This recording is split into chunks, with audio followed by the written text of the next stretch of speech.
Hello friends, welcome back to দ্বিতীয়া বলতা বল। আজকে তোমাদের দেখাবো একটা খুবই হেল্পফুল ভিডিও।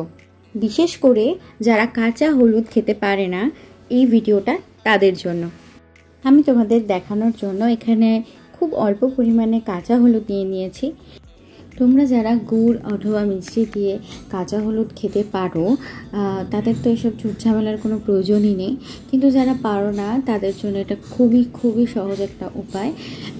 1 থেকে 2 দিন যদি এই ঝামেলাটা করা যায়, তাহলে খুব সহজ সরলভাবে আমরা এই কাঁচা হলুদ বা হলুদের গুণাগুণগুলো সেবন করে নিতে পারবো। প্রথমে আমি কাঁচা হলুদের ছাল এইভাবে ছাড়িয়ে নিয়েছি, তোমরা সেটা দেখলেই। এরপরে এই গ্রেডারের সাহায্যে আমি হলুদগুলোকে গুঁড়ো করে নেব। ঠিক এইভাবে গুঁড়ো করে নিতে হবে। হলুদ কিন্তু অনেক রকমভাবে আমাদের শরীরে উপকার করে। আমরা হলুদ প্রত্যেক দিন রান্নার সাহায্যে খেয়ে থাকি। হলুদের রং আর গুণ সত্যি অসামান্য আর উপকারী। এটা ইমিউনিটি বুস্ট করে, স্কিন গ্লো করে, ইনফ্লামেশন রিডিউস করে, মানে এটা পেন কিলার হিসেবেও এটা সেবন করা হয়।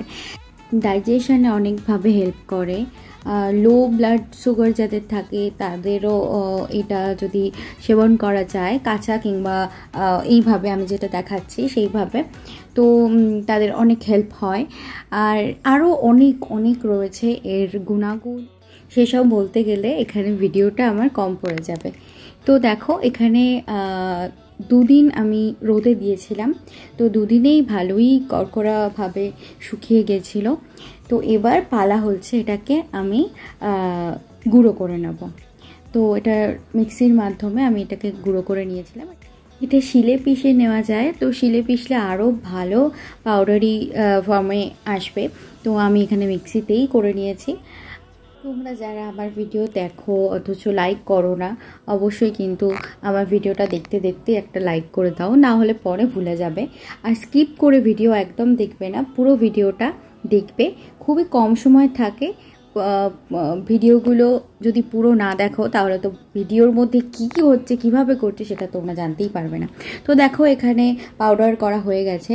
তো এবার হচ্ছে আমি কিভাবে খাই, সেটা হলো সকালবেলায় একদম খালি পেটে উষ্ণ গরম জলে, মানে উষ্ণ জলে, মানে এটা কতটা দেওয়া যায়, 1 টেবিল স্পুনও খাওয়া যায়, কিন্তু আমি এখানে 1/2 টেবিল স্পুন খাই।